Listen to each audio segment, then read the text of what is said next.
पण स्वतःला काम करायला लोकांना नको असतं आणि माणसांना ठेवून त्यांच्याकडनं कामं करून घ्यायची. तर त्या ऑफिसच्या कामासारखं नसतं. काजवे बघणं हा अत्यंत आनंदाचा क्षण किंवा काय रात्र असते ती.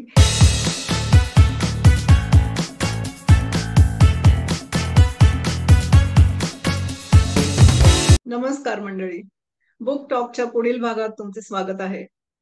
शहरातील धकाधकीच्या जीवनापासून निसर्गाच्या कुशीत जगावं, आपली शेती असावी, शेतीवरील सगळे सोबती असावेत असं आपल्या सगळ्यांनाच वाटतं. आपण तसं करू शकत नाही, करत नाही. पण आज ज्यांच्याशी आपण बोलणार आहोत त्या शेतावर राहतात आणि तेथील त्यांचे जीवन, त्यांचे सोबती याविषयी भरभरून बोलतात आणि लिहितात सुद्धा. तर आज आपल्या बरोबर आहेत समीक्षक, अनुवादक, लेखक स्वातीताई कर्वे. त्यांच्या आमची शेती आमचे सोबती या पुस्तकाविषयी आज आपण त्यांच्याशी बोलणार आहोत.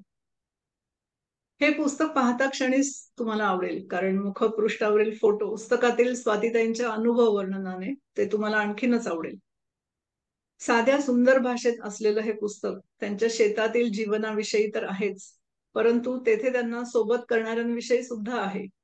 चला त्यांच्याशी गप्पा मारूया. नमस्कार स्वातीताई. नमस्कार. शो मध्ये तुमचं स्वागत आहे. धन्यवाद. मला पुस्तक तर आवडलंच आहे. फोटो तर इतके छान आहेत की सगळं ते हिरवगार तिथलं बघून आणि शेतावरचं त्यांचं जीवन बघून खूप छान वाटतं. हम्म, तर हम्म, मला असं विचारायचं की तुम्ही ज्या भागात राहता तर हम्म. त्याविषयी थोडी माहिती आम्हाला सांगाल का? त्या हो. भागाचं नाव. आम्ही राहतो ते तामिणी या गावापासून म्हणजे चांदणी चौकातून खाली जायचं पौडच्या रस्त्यावरनं आणि तिथूनही पुढे गेल्यानंतर तामिणीच्या पुढे जवळजवळ 7-7.5 किलोमीटरवर आमचं हे गाव येतं. त्याचं नाव निवे असं आहे. आणि आम्ही प्रॉपर गावामध्ये नाही राहत, तर हायवेवरच आहे. घर आतमध्ये आहे थोडस रस्त्यापासून. दिसतं बाहेरनं. आधी त्याला पांढरं घर आणि लाल छप्पर होतं 2 मजली. आता सगळंच पांढरं आहे तिथे. पण अच्छा. तिथे पूर्वी पवनचक्की होती. एक फोटो तुम्हाला दिसेल कव्हर वरती. आता ती हा. पडली आहे निसर्ग वादळामध्ये.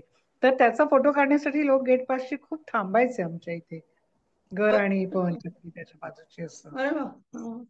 तर तुम्हाला तिथे राहायला जाऊन किती वर्ष झाली म्हणजे? 10 वर्ष पूर्ण झाली आता. अच्छा, ओके. मग तुम्ही तिथे राहायला गेल्यावर तुमची प्रतिक्रिया काय होती? कसं वाटलं तुम्हाला?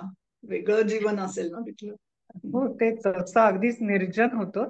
मी 2015 साली रिटायर होऊन म्हणजे बँक सोडून तिकडे गेले ती मार्च महिन्यामध्ये. आणि माझे मिस्टर मात्र घर बांधून व्हायच्या आधीपासून तिथे राहायला गेलेले होते. तर म्हणजे त्यांना आणखीन 6 महिने जास्ती झाले. कारण नाही तर मग लवकर काम पूर्ण होत नाही. आणि म्हणजे मग ते बांधणं वर्षानुवर्ष चालू राहतं. अक्षरशः 3-3 वर्ष सुद्धा त्याच्यामध्ये जातात. त्यामुळे तर तिथे मी पहिल्यांदा जेव्हा रात्री राहिले त्यावेळेला तिथलं वारं, त्याचे आवाज आणि सगळं इतकं भयानक वाटलं मला. आणि आजूबाजूला तर कोणीच नव्हतं. म्हणजे अजूनही आजूबाजूला जवळ दिसत नाही कोणी. बांधकामं खूप झाली आहेत पण ती थोडीशी दूर आहेत आमच्यापासून. आणि टेकड्यांवरची कामं परवानगी नाही असं म्हणतात, तरी सुद्धा भरपूर बांधकामं सुरू आहेत तिकडे. आणि डेव्हलपमेंट चालूच आहे कंटिन्युअस. म्हणजे गेल्या अच्छा. 5 वर्षात किंवा 2 वर्षात तर ती आणखी हा. खूप वाढली. आणि ओके. त्या वाऱ्यांच्या आवाजाने अं, वगैरे खूप भीती वाटायची. म्हणजे आपल्या सकट हे घर उडून जाईल की काय, इतकं अजूनही वाटतं. बरोबर. म्हणजे आता ते 10 वर्ष घर टिकलंय म्हणजे ते खरंच चांगलं झालंय असं म्हणावंसं वाटतं, पण भीती वाटते मात्र. बरोबर आहे. तुम्ही पुस्तकात वर्णन केलं याच्याकडे कुत्री आहेत. तर तुम्हाला पहिल्यापासून सवय होती का कुत्र्यांची? अजिबात नाही. आणि मला कधी पाळायची पण नव्हती कुठली, म्हणजे इव्हन पक्षी सुद्धा. कारण आपल्याला हं. त्यांच्यासाठी घरात राहावं लागतं. मग कुठे बाहेर फिरता येत नाही. 2-3 दिवस जायचं म्हटलं तरी त्यांची सोय काय करायची वगैरे असे प्रश्न पडतात. पण तिथे अशा ठिकाणी राहायला जायचं म्हटल्यानंतर राखणीसाठी कुत्र्यांची गरज होती. आणि त्यामुळे ते माझ्या मिस्टरांनी घ्यायचं ठरवलं. त्याला थोडीफार सवय होती. आणि आधीच त्याचं एक शेत होतं ना, तिथे आम्ही मुंबईला राहायचो. तिथल्या आमच्या वरच्या मित्राकडचं कुत्रं आमच्या घरी थोडे दिवस राहायला आणलं होतं. घरी म्हणजे त्या शेतावर. त्यामुळे त्याच्या हं. ह्यानी आम्हाला थोडीशी सवय झाली. महिनाभर ते होतं आमच्या बरोबर. तिथे हं. मात्र ते आम्हाला घरात येऊन द्यायचं नाही अगदी. जिना चढला की समोरच बांधलेलं असायचं त्यांच्या घरामध्ये, पॅसेजमध्ये. आणि ते इतकं अंगावर यायचं की त्याला पहिल्यांदा त्यांना आतमध्ये बाजूला करून मग आम्हाला आत जायला वाट द्यायला लावायची. पण नंतर ते आमच्याबरोबर खूप छान रुळलं. आणि मग डॉबरमनची आम्हाला सवय झाली. त्यामुळे तिथल्या गावठी कुत्र्यांच्या मध्ये थोडंसं वेगळं दिसावं आणि म्हणजे त्यांनाही भीती वाटावी म्हणून आम्ही डॉबरमन घ्यायचं ठरवलं. आणि सुनीलनी इथे पुण्यामध्ये आल्यावर जागा घेतल्यावर लगेचच त्यांनी मुंबईला इथे अवेलेबल आहे एक असं म्हटल्याबरोबर ती कुत्री आणली. खरं आम्हाला पिल्लू आणायचं होतं म्हणजे सवय व्हायला सोपं बर. पडतं. पण ही जवळजवळ वर्षाची असं त्यांनी सांगितलं. आणि प्रत्यक्ष पेपर आल्यावर ती 2 वर्षाची होती असं लक्षात आलं. तर पण हो तीही हो. आमच्याकडे छान वेळी हो. तिचं नाव आणि काय? हळूहळू सवय झाली. बेन्झी हा. नाव तिचं. अतिशय अच्छा. प्रेमळ आणि खूप तिने आम्हाला प्रेम लावलं, आम्ही तिला दिलं. ती आजारी पडली, तिचं खूप केलं, पण खूप छान अनुभव होता तो. अगदी पुढची 5 वर्ष आमची, तिची 2 मुलं आणि ती अशी आमच्या शेतावर आम्ही खूप मजेत राहिलो अगदी. अरे वा. आजूबाजूला तिथे कोण नाहीये, तुम्ही उल्लेख केला, निर्जन आहे सगळं. तर हो. मग तुम्ही कसं तिथे स्वतःला रमवलं किंवा कसं ऍडजस्ट झालात तिकडे, ते सांगा ना. एकतर आम्हाला तिथे सगळ्या सोयी स्वतःच्या स्वतःला करून घ्याव्या लागल्या. आणि त्या बर. बाबतीत माझ्या नवऱ्याची दूरदृष्टीच होती असं म्हणायला पाहिजे. की त्याने तिथे पहिल्यांदा बांधकामासाठी म्हणून मोठा जनरेटर घेतला. वीज नव्हती, नंतर 2-3 वर्ष सुद्धा वीज नव्हती, पाणी नव्हतं. पाण्यासाठी आम्हाला पाईपलाईन टाकून घ्यावी लागली, शेततळ करावं लागलं.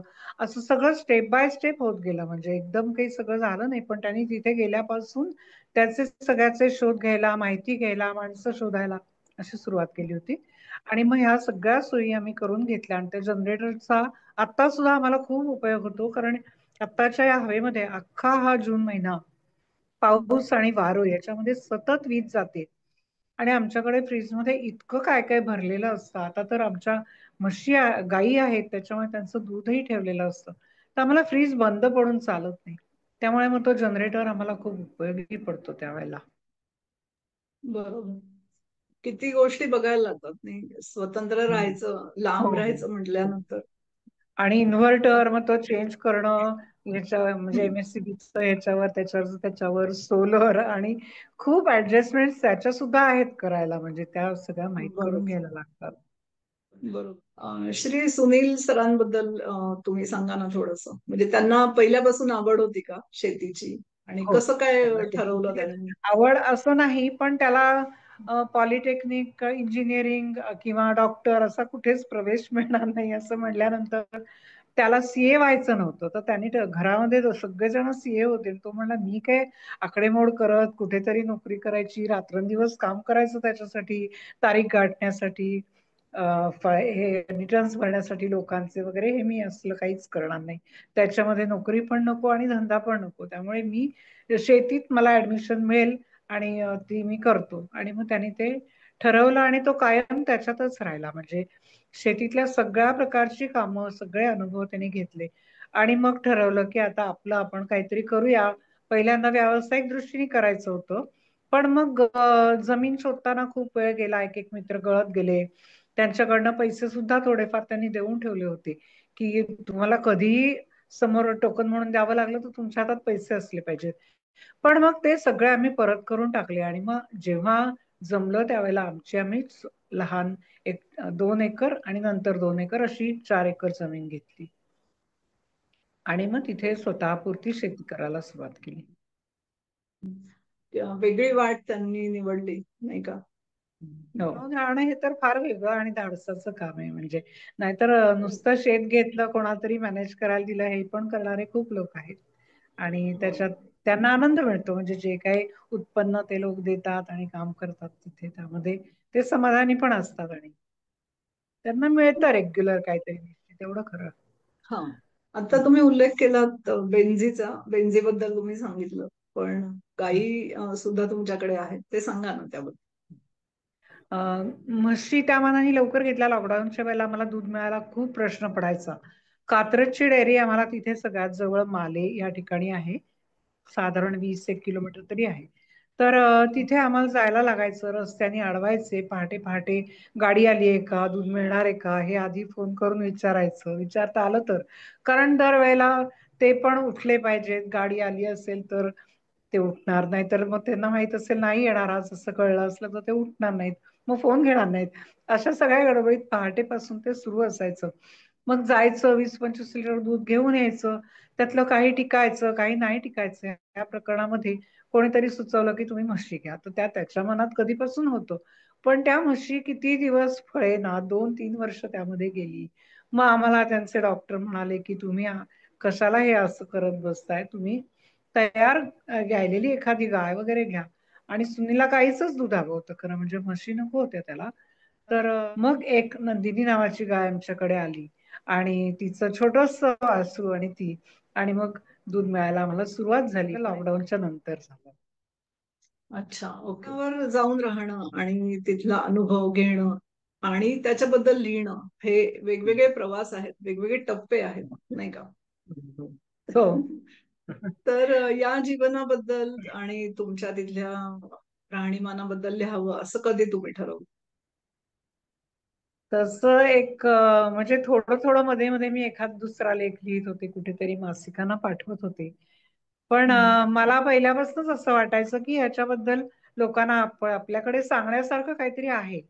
पण असं आहे की लोक काही सांगायचं किंवा पुस्तक काढायचं म्हटलं तर तुमच्यापाशी अनुभव पाहिजे. त्यामुळे त्याच्यासाठी खूप दिवस थांबले मी. आणि मग 10 वर्ष पूर्ण झालेत म्हणल्यावर मला असं वाटलं की आता करायला काही हरकत नाही. तर माझ्याकडे अगदी थोडे कुठेतरी कधीतरी लिहून ठेवलेलं काही काही होतं. फोटो होते पण ते खूप साठायला लागले, म्हणजे घराचं बांधकाम चालू असतानाचे वगैरे सुद्धा मी तिथे बघायला जायची. वरती जाऊन स्लॅबवरती पाणी मारलेलं वगैरे असं सगळं. त्याच्यानंतर आम्ही तिथे बाथटब बसवायचं ठरवलं. तो बसवताना किती आम्हाला ऍडजस्टमेंट करायला लागल्या तर ते. पण शेवटी त्या फोटोंची इतकी गर्दी व्हायला लागली की मी ते फोटो काढून टाकायलाही सुरुवात केली. म्हणजे ते सगळे मला ठेवता नाही आले सुरुवातीचे फोटो. त्याच्या कधीतरी असं येतं इथे फेसबुक वरती की मागचे तुम्हाला रिकव्हर करायचे का. पण करायचं म्हटलं तर एवढी जागा नसते आणि त्यांना तुम्ही सेव्ह करून ठेवा असं म्हणायला आपल्याला चॉईसही नसतो त्याच्यामध्ये. त्यामुळे असे खूप फोटो गेले. पण छोटे छोटे लेख मी लिहिले होते आणि मग मात्र आठवून आठवून सुनीलची मदत घेऊन त्याला बऱ्याच गोष्टी विचारून असं मी एक एक प्रकरण लिहित गेले त्याच्यातलं. आणि मग जसे दिवस वाढतील तसं त्याच्यामध्ये भर पण पडत गेली सतत. पुस्तक निर्मितीचा प्रवास कसा होता तुमचा सगळा? पुस्तक निर्मिती हे टीमवर्क असतं आणि त्याला खूप खटाटोप करावाच लागतो नेहमी. तसं या पुस्तकाचं झालं की मी सगळं तयार केलं. एकदा ते सगळं मला म्हणजे माझ्या कॉम्प्युटर मधनं गेलं ते परत गोळा करावं लागलं. त्याच्यानंतर ते माझ्या एका बहिणीने छान तपासून दिलं, मात्र त्यामुळे ते अतिशय परफेक्ट असं झालं. त्याच्यामध्ये कुठल्याही चुका राहिल्या नाहीत किंवा रिपिटेशन कुठे झालं नाही, कारण आपण कटपेस्ट करत असताना बऱ्याच वेळेला ते कुठेतरी हम्म. डबल होतं म्हणजे आधीचं राहून जातं. तर त्या सगळ्या गोष्टी ह्याच्यामध्ये टाळता आल्या आहेत. आणि मग एका प्रकाशकांच्याकडे दिलं ज्यांनी माझं ओमानचं पुस्तक काढलं होतं. ते मला म्हणाले होते की ठीक आहे आपण करूया, पण मला काही वाटत नाही ते फार खपेल असं, तर मी ते तुम्हाला काढून देतो. आणि मग मात्र शेवटच्या क्षणी त्यांनी सांगितलं की हे काही परवडेल असं मला दिसत नाहीये, तर ते तुमचं तुम्ही बघा. आणि त्यांनी तोपर्यंत त्याचा ISBN नंबर वगैरे घेतला होता. मी म्हटलं मग तो तसाच ठेवू का, मी तुमचं नाव ठेवते तसंच, आणि फक्त पुस्तकाचं तुम्ही काही करू नका. आम्ही ते म्हणजे काय खाजगी वितरणासाठी म्हणा किंवा विकता आलं तर आम्ही प्रयत्न करू. तुम्ही मग त्याच्यामध्ये काही पडला नाही तरी चालेल. तर ते म्हणले नाही तसं नाही मला चालणार. मग ते त्यांनी सगळं डिलीट केलं आणि मला पाठवताना पुन्हा त्याच्यामध्ये मला त्या नावाची खाडाखोड करावी लागली वगैरे अशा गोष्टी त्याच्यात झाल्या. आणि मग ते सगळं माझ्यावर पडलं आणि ते पुस्तक छापून गठ्ठे माझ्याकडे आले. त्यामुळे बापरे, थोडं ते ओके. सगळं फार कटकटीचं झालं आणि मग त्याला काही पुन्हा मला ISBN नंबर वगैरे मिळाला नाही. तुमच्यासाठी पुस्तकातला सगळ्यात आवडलेला भाग कोणता?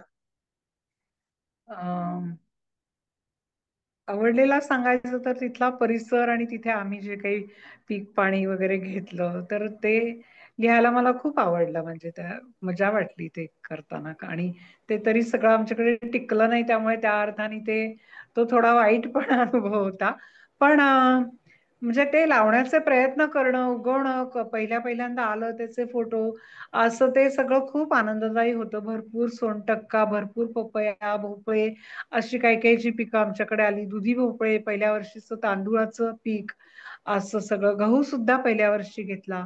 तर हे सगळं लिहायला खूप मजा वाटली मला आणि ते आवडलं. पुस्तकात लिहायला अवघड असा कोणता भाग होता? अवघड असा भाग म्हणजे तर म्हणजे आमची तिन्ही कुत्री ती गेली, त्यामुळे त्यांच्याबद्दल लिहिणं हे सगळं अवघड होतं. पण त्या सगळ्यामध्ये बेंझीचा आजार पण खूप लांबलं, खूप दिवस ते चालू होतं. म्हणजे तिला कॅन्सर झाला होता आणि तो तिच्या पहिल्या बाळंतपणाच्या वेळेलाच लक्षात आला होता. पण त्यावेळेला आम्ही काही करू शकलो नाही, कारण कन्सिव्ह झालेली होती ती.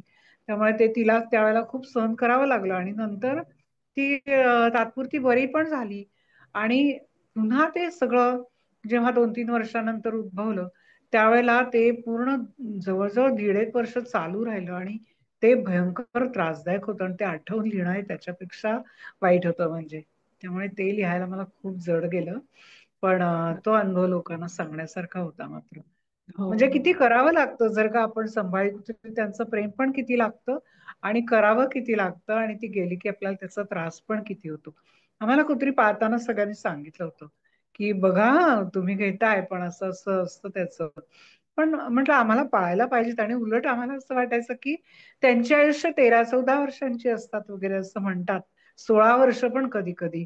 तर आपण त्यांच्या आयुष्याला पुरू की नाही असं मला तेव्हा खरं म्हणजे वाटायचं. आणि हो. इथे सगळं उलटच झालं, तर हे थोडं मला वाईट वाटलं म्हणजे त्याचं.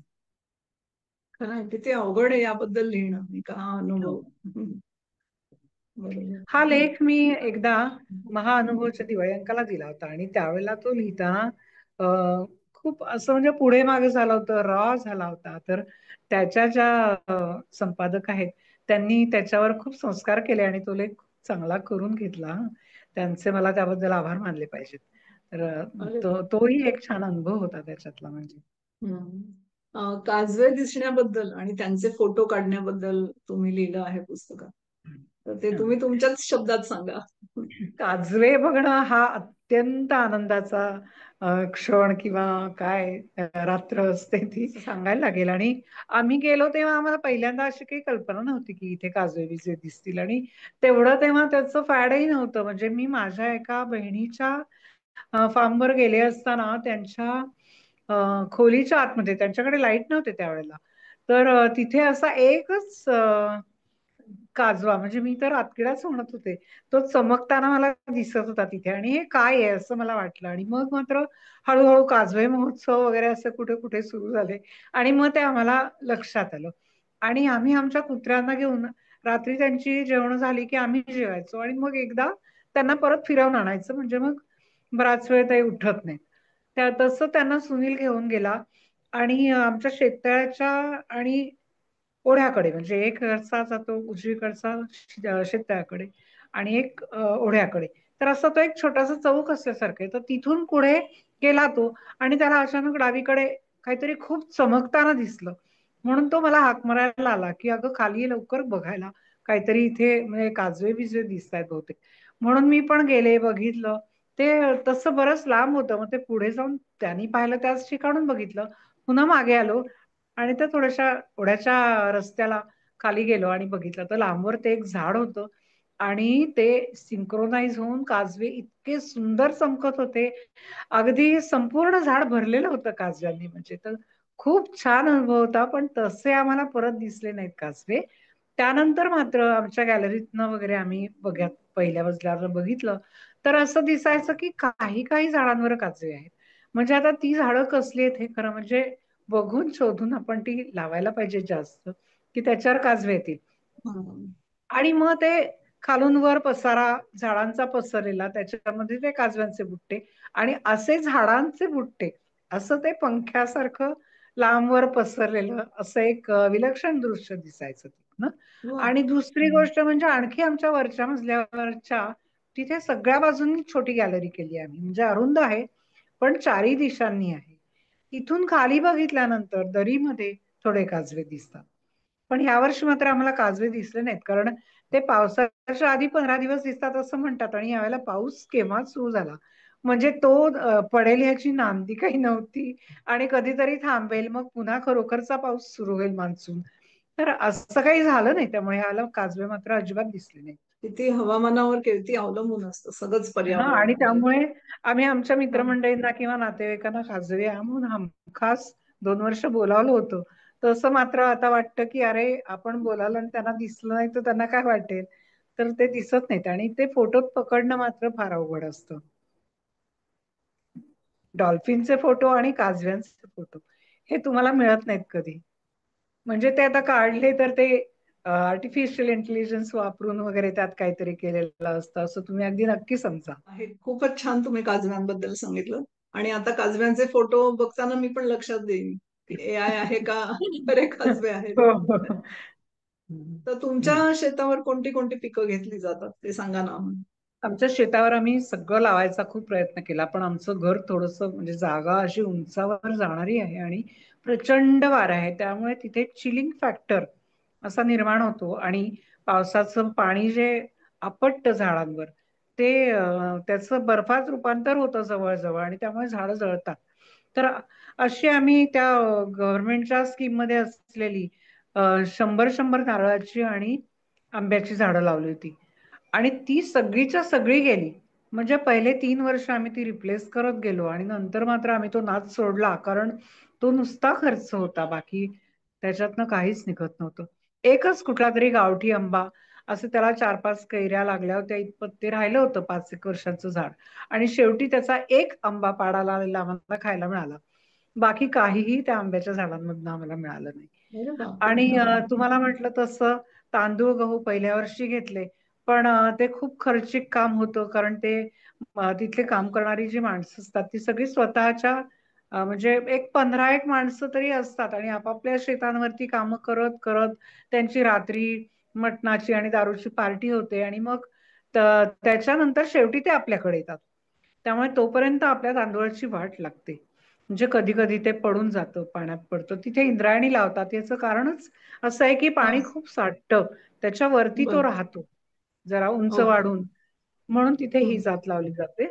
पण मग त्यामुळे नंतरच्या वर्षी आम्ही कधी लावलं नाही ते, आणि आम्हाला 3 वर्ष ते पुरलं, गहू आणि तांदूळ दोन्ही. त्याच्यानंतर तिथे आम्ही सगळं लावून बघितलं, तुम्हाला हे सांगितलं असतं. तर पपया एका वर्षी खूप आला. नंतर दरवेळेला असं होतं की आमचं पपईचं झाड रुजेपर्यंत बराच उशीर होतो, म्हणजे पाऊसच संपत नाही, त्यामुळे आम्हाला झाडं लावता येत नाहीत.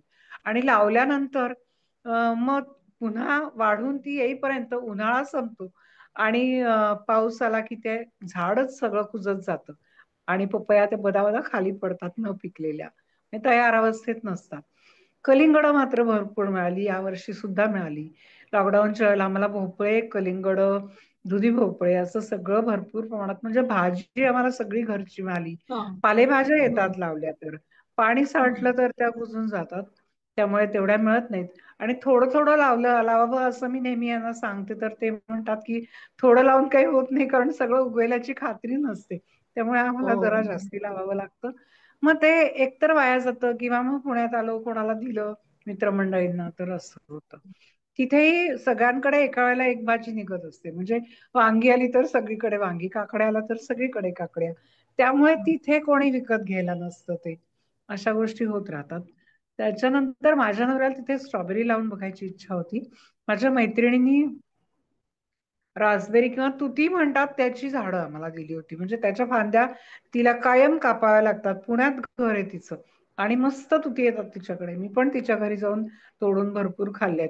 तर तिने कटिंग केलं त्याचं, त्यावेळेला तिने आमच्या गाडीत सगळं ते भरून दिलं, म्हणली जितकं जमेल तितकं तुम्ही लावा, उगवेल तेवढं उगवतील झाडं, असं. आणि त्याप्रमाणे आमच्याकडे आता 2-3 झाडं चांगली उंच वाढलेली आहेत. ती आम्हाला खरं कापायला पाहिजेत, कारण वर हात जात नाही. पण आता पावसामध्ये परत तुती काढायला जाता येत नाही. आधी पाणी कमी पडलं म्हणून आल्या नाहीत. मग आता येत आहेत, थोड्या थोड्या दिसत आहेत तरी, म्हणजे लांबनं. तर त्या कधी कधी थोड्याफार मिळतात. अच्छा. हा. जाम, पांढरे जाम जे म्हणतात ते आम्ही लावले होते, लाल पण लावले होते. तेही पांढरे 1-2 वर्ष भरपूर आले, झाड खूप मोठं झालं. आणि आता ते अचानक सगळं वटल्यासारखं झालंय झाड. आता त्याला यावर्षी काहीही नाही लागलं, कुठे फुटलं पण नाही ते. आणि लाल जांबाचं झाड आहे. त्याला बर. भरपूर दाट पानं आणि ते असं उंच वाढलंय. त्याचं काढायला थोडा त्रास पडतो. त्यामुळे पूर्ण पिकल्याशिवाय ती खाता पण येत नाहीत. पण ती आहेत आमच्याकडे, म्हणजे त्याचं कधी जमलं नीट काढून खायला तर आम्हाला काढता येतील. आणि ते पांढरे बर. जाम मात्र माझी इथली एक मैत्रीण सुद्धा घ्यायची की हे कुठे मिळत नाहीत. त्यामुळे मला तू विकत दिलेस तरी चालतील, माझ्या मुलाला खूप आवडतात. म्हणून ते असे 15, 20, 30 असे घेऊन जायची माझ्याकडून. आणि त्या माझ्या नवऱ्याला स्ट्रॉबेरी लावायची इच्छा होती, तर ती पण आमच्याकडे खूप छान आली. आणि स्ट्रॉबेरीला मल्चिंग करावं लागतं.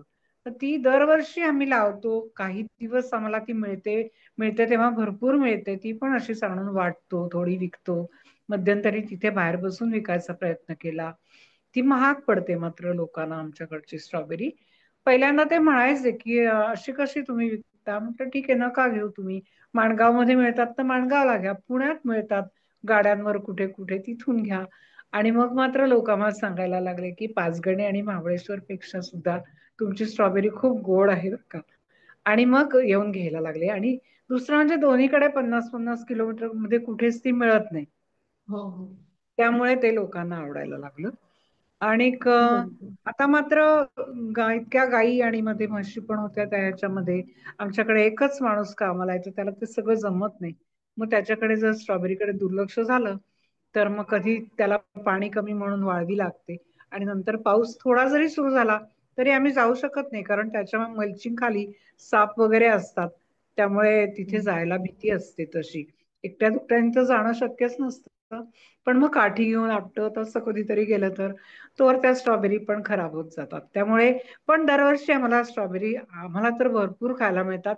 आणि पहिल्या 2 वर्षात आम्ही आमच्या पुरती त्याची वाईन वगैरे सुद्धा करून बघितली, प्रायोगिक म्हणून की म्हणजे आपण ही करून बघू. लोक काही स्ट्रॉबेरीची करत नाहीत, अननसाची करतात, आणखीन कशी अशी.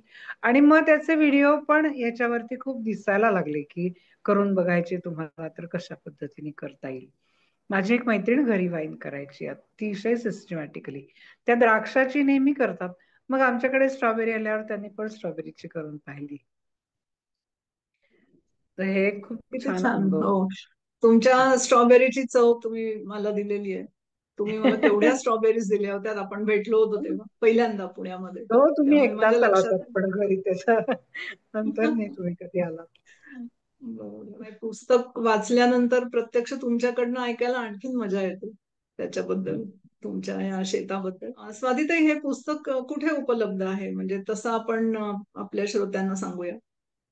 हे पुस्तक फार ठिकाणी नाहीये उपलब्ध, कारण हं. ते आपल्यालाच त्याचा खर्च खूप जास्त आलाय. त्यामुळे लोकांना डिस्काउंट जे द्यायचे तेवढे आपल्याला परवडत नाही. त्यामुळे त्याचे जे काही संपर्काचे नंबर आहेत ते मी तुम्हाला सांगते. सेवन थ्री बरं. फाईव्ह ट्रिपल झिरो 7445 आणि 9822019668. याची ठीक आहे. पुस्तक परीक्षणं कुठे कुठे छापून आली ना, तिथे त्याच्यावरनं मला काही लोकांनी मागवली ती पुस्तकं आणि घेतली. मला ती बरं. पोस्टाने पाठवावी लागतात.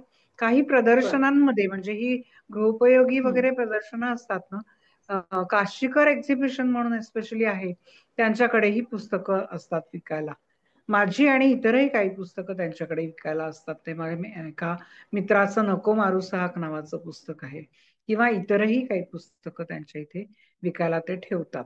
ती काही ठिकाणी लोकांना आवडतात पुस्तकं घ्यायला. आणि युरोपचं पुस्तक वगैरे, त्यांना कोणाला युरोपला जायचंय असं म्हणून त्यांनी दोघा तिघांनी विकत घेतली.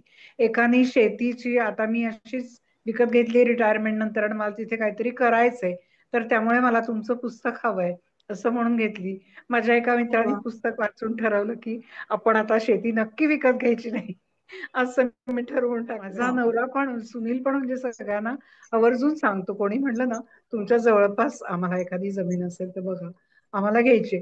तो म्हणतो तुम्ही घ्या, पण तुम्ही तिथे कधीतरी महिन्यातनं एकदा येणार, त्याच्यासाठी तुम्ही घर बांधणार, ते स्वच्छ करण्यात तुमचा वेळ जाणार, नाही तर मग तुम्ही कोणतरी माणूस ठेवणार, तो काय करतो ह्याचा तुम्हाला पत्ता लागणार नाही. त्यापेक्षा तुम्ही इथे या, तुम्हाला राहायला कसं वाटतंय बघा, एक तुकडा पाहिजे तर तुम्ही घ्या शेताचा, तुम्हाला काय काय तिथे लावता येतंय, काही उगवतंय का, तुम्ही या 15-20 दिवसांनी येत जा, बघा पाणी बिणी घालण्याचं काम मी करीन, पण तुम्हाला ते जमतंय का हे तुम्ही आधी बघा आणि मग खरंय. तुम्ही जमीन विकत घ्या, असं तो अनेकांना सांगतो. आणि मग ते हो, पटतं पण लोकांना. हे सांगणं खूप महत्वाचं आहे नाही का, कारण असं ते एक रोमॅन्टिक फिलिंग असतं की अरे माझं शेत आहे आणि मी तिथे हो. आता पीक घेणार आहे किंवा काही झाडं लावणार आहे असं. पण ते सगळ्यांना जमेलच असं नाही, किंवा नाही तसं ते एवढे आहे. कष्ट पण आहेत कष्ट त्याच्यामध्ये. खूप असतात त्याच्यामध्ये.